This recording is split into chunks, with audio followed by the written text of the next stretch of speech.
Update. Am I the a-hole for kicking my fiancé out after joking he got me pregnant on purpose? Original post. I, 27 female, have been with my fiancé, 26 male, for 3 years. We met while I was on holiday, and a few weeks later, he followed me on Instagram, and the rest is history. We got engaged last year, and a month later, I found out I was pregnant. We now have a beautiful 6-month-old. We hosted Thanksgiving this year, and my fiancé was drinking quite heavily. After dinner, my mom and I were talking about the wedding, which my parents were paying for, and I overheard my fiancé telling my brother, who was just as drunk as him, that he needed to tie me down and get me pregnant, before I realized what a D-head he was. They laughed it off, but it rubbed me the wrong way because our baby was not planned. I wasn't ready for a child, and we were using condoms. But after a few instances where a condom broke, I decided it would be safer to get on birth control. The first month on BC, I got pregnant. We were told that could happen, and he said he would pull out to be safe, but I still got pregnant. I was scared, but I personally didn't want to get an abortion. I 100% believe in the right to get one. I just didn't want one, so I decided to keep the baby. I work for my dad's company, and my fiancé works at a country club. Money wasn't the reason I didn't want a baby. I just wanted to do more before starting a family. I spoke to my fiancé about what he said, and at first, he claimed he didn't remember saying it, understandable because of how drunk he was. Then he said it was just a joke, and was meant as a compliment because I'm so amazing. So I said, okay, good, because we're getting a prenup. I was joking, but I also wanted to see his reaction. He was pissed. He said, why the heck would I sign a prenup? We have a baby together, a house together, and insisted he wouldn't sign one. He argued that we wouldn't need one because we're never separating, and claimed that even mentioning a prenup was insulting and emasculating. I didn't feel threatened, but he made me uncomfortable and he woke our baby up. So I told him to leave, which he did. The day after I kicked him out, he sent me a long, apologetic message saying it was out of character for him to get loud, which is true. He's never acted like that before. I replied, thanking him for the apology, but said I needed a day or two to think everything through. The next day, he sent a bouquet to the apartment. On Sunday, he sent me a booking confirmation for a massage at the club and offered to come over to watch our son and cook dinner. Tonight, he messaged me saying I'm being an a-hole and taking a meaningless joke to heart. He also said he's wasting money on a hotel that he could be saving for the wedding. Now, things that went over my head before are starting to seem suspicious. But breaking up my family over this doesn't feel right. Am I overthinking this or being an a-hole? Edit. A lot of people were asking for context. When I said I wanted a prenup, I wasn't being serious. Maybe I was being an a-hole trying to get a reaction, but based on our 3 years together, I never imagined he'd react the way he did. Why did the joke bother me so much? About a year ago, he lost his job. He was never clear on why, and for the next 3 to 4 months, he didn't do much. He said he was trying to figure out what he wanted to do next. That was the first time he brought up having kids, saying he was ready. I had a candid conversation with him explaining that I wanted kids, but not anytime soon. I enjoy my job, I had trips planned, and I wanted to be married first. He agreed we should wait 3 to 4 years. My dad's company got a contract at a club, which is how he got his job there. But during the time he was out of work, my friends joked that he was a stay-at-home boyfriend, and that I was the provider and he'd be a stay-at-home dad. At the time, it didn't bother me. I used to live there by myself before we got together, so it wasn't a big deal. But I guess it was my friends' jokes that first made me question things. About the condoms breaking, I don't know how long they're breaking.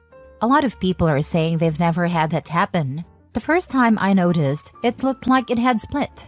Then I checked the next time and it was also broken, which is when I decided to get an IUD. He didn't want me to get one, but I stood my ground, and we compromised by having me go on a pill. I know we should have continued using rubbers, but he said he'd run out and insisted I didn't need them because I was on a pill. In hindsight, I should have insisted we still use them, but I chose not to have that battle. I thought we'd be okay. He knew my opinion on abortion and that I wouldn't get one unless it was for a medical reason. Money-wise, my family is successful. I work for my dad's company and I have 2 trust funds, one of which I got at 18. Before I got pregnant, I was planning to start my own house flipping business, but I decided to put that on hold. I still work from home with flexible hours, but he said that once we're married, he wants me to stop working to focus on our kids and that he'll support us. I've never liked that idea. My parents always taught me the importance of financial stability, and my mom always said to never be financially dependent on anyone. Plus, I'm not sure my fiancé's current salary would cover all our expenses. The only reason I haven't told my dad is because they have a good relationship, and I don't want to blow everything up over what might be an overreaction on my part. Now for the top comments before reading the update. Not the a-hole. He is love-bombing you. Make a prenup mandatory along with anger management and couples therapy if you choose to stay with him. Don't add him to any documents. What is yours is yours. Create the trust for your child's inheritance and appoint someone other than him to be in charge of it. Talk to your dad and see what he says. Love bombing and then throws a tantrum when it doesn't work the way he wants. Great advice to protect yourself and your child. If he's going to be with you forever, then what does a prenup matter? I agree with other commenters. Seriously pursuing a prenup, which you 1000% should do anyway, will reveal how much of a joke your ties together really are. Prenups protect both parties. When you talk, I think you should ask him what his real serious issue is with a prenup, especially since it would also protect his assets in case of separation. If you're never going to separate, then why would having one even make a difference to him? He should feel so confident in his ability to love you and make this relationship last that some hypothetical future where you aren't together shouldn't even be a concern. Not the a-hole, and you're not overthinking. The time to talk about finances and your future together is now, not after the wedding. Not the a-hole. It's not about the joke. It's about how it made you feel. His reaction and dismissal of your feelings were concerning. You have every right to take a step back and think things through. Now for the update.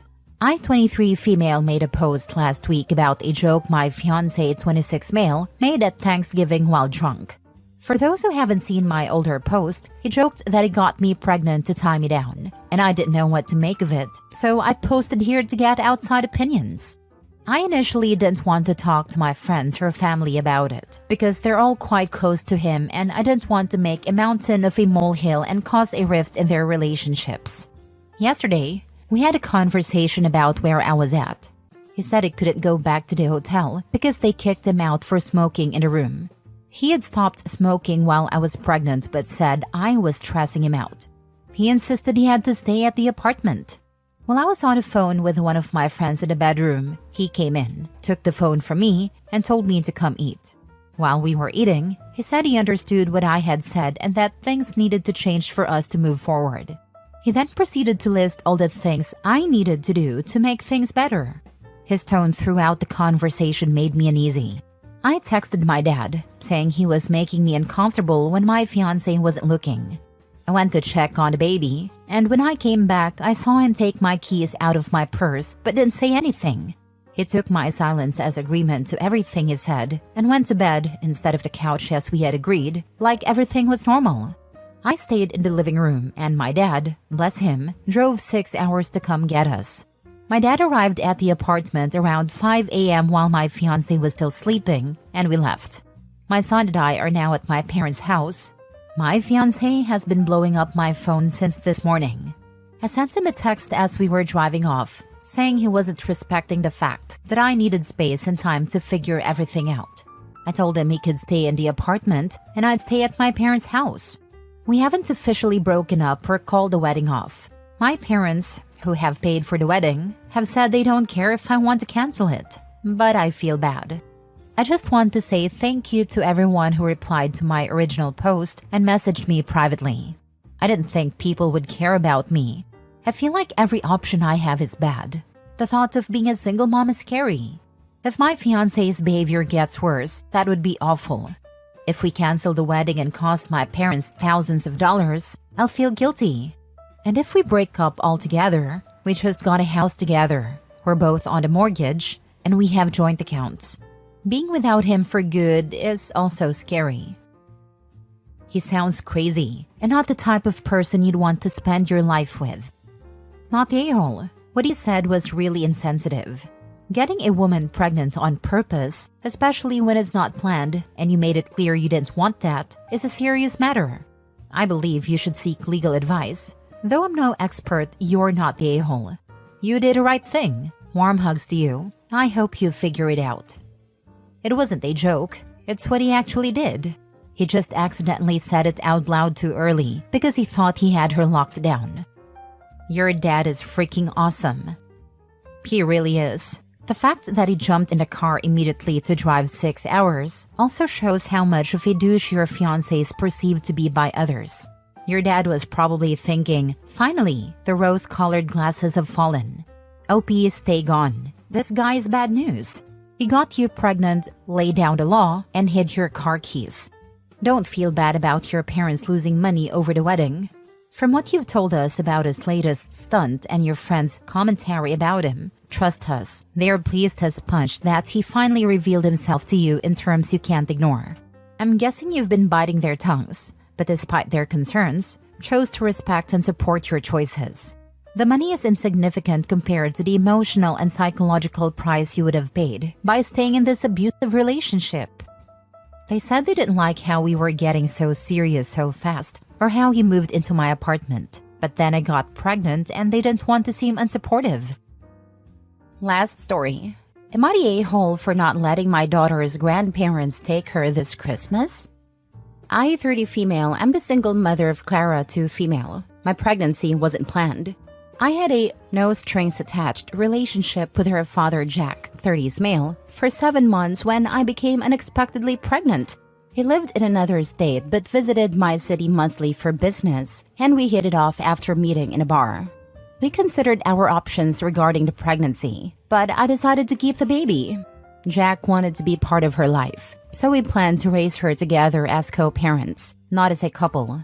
Unfortunately, Jack passed away during my pregnancy. Jack's parents, Linda and James, knew I was pregnant when he passed. We had already done a prenatal paternity test at the time. We are all devastated by his passing, but his parents, understandably, were destroyed. Clara's their first and only grandchild, and they say she became their beacon of light in a dark time. Jack's parents have 2 other daughters, Ruth, 37 female, and Lily, 27 female. Ruth has been trying to conceive for a long time, and Lily's child-free and single. Jack's entire family lives in another state with the exception of Lily, who lives abroad. They have a family business and strong ties to their hometown, while I have my family and career in my current city where I live with Clara. Since Clara was born, we've had an informal visitation agreement. They usually visit Clara twice a month, with James and Linda being the most frequent visitors, and Ruth occasionally joining them. I genuinely appreciate their presence in Clara's life. A recurring point of contention has been traveling to their state. They have a large family property that has been in their family for over 100 years, and they wanted Clara to experience her heritage. While I understand the importance of this, I have always firmly refused to allow them to travel with Clara without me. I have visited their hometown 3 times with Clara since she was born, but apparently this isn't enough. While our relationship was mostly civil, there were issues with Linda meddling in my parenting. Things became more tense after I started dating Ted, 34 male, a year ago. Ted and I don't live together, but he has a daughter, Marie, 4 female, who lives with him. Linda has expressed disapproval of Ted's constant presence in my house, which is untrue. We see each other 3 to 4 times a week due to our busy schedules. She's also commented on Marie's playdates and sleepovers with Clara, as well as even trivial things like Ted's car parked in front of my house. 2 weeks ago, I emailed Linda, James, and Ruth to invite them for Christmas Eve. Ted and I are hosting a get-together with our families and close friends. I let them know they could also take Clara for lunch on Christmas Day if they preferred. The next day, Linda texted me to say they already had plans to take Clara to their home for Christmas. I told her that was not happening. I didn't hear from her for 2 days. until she called and said she gave me time to cool off and be reasonable. She claimed they had waited long enough to take Clara home for Christmas, and that now that Clara's older, she can travel without me. I told her that wasn't something we had discussed, and that I wouldn't allow them to take my daughter on a trip without talking to me first. Linda argued that this call was discussion. I laughed and told her she was delusional. Things escalated quickly. She accused me of trying to replace Jack in Clara's life, and I said some harsh things about Jack never having met Clara. After Linda hung up, James called to reason with me. He let it slip that they had purchased Clara's plane ticket 2 months ago without asking me. I told him there was no way and let them walk all over me. James lost his temper and demanded I apologize to Linda or they would take me to court. I told him they were the ones choosing to fight, not me. After some silence from them, I was served with court papers. They're suing me for custody of Clara, claiming I am unfit as a mother. I already have a lawyer who has assured me they have almost no chance of getting custody. At most, they might get visitation rights. Still, I'm worried about this turning into a long legal battle. Some clarifications. 1. How do Linda and James know details about my life? They visit at least twice a month. They pick up and drop off Clara at my house, which is how Linda noticed Ted's car parked in my driveway. She commented on it because, in my gated community, only homeowners are allowed to park there. They also used to FaceTime Clara 3 times a week, during which they saw Marie during playdates or sleepovers. 2. Did they expect Clara to travel alone? No. James said they planned to fly to my city, take Clara with them, and bring her back after a week. Clara was never meant to travel alone.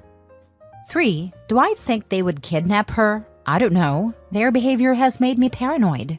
James claimed they bought her return ticket, but I don't trust their word anymore without proof. 4. Do I still have contact with them? No. My lawyer advised me to cut all visits and video calls and communicate only through lawyers. If they text or email me, I forward it to my lawyer. Thank you for your advice and support. Clara and I lived in a very secure community with cameras and armed security. Nobody will take her from me. Now for the top comments. Absolutely not the a-hole. Clara's your child. The idea of a 2-year-old traveling without her mother is asinine. You were very kind to encourage their relationship with your daughter.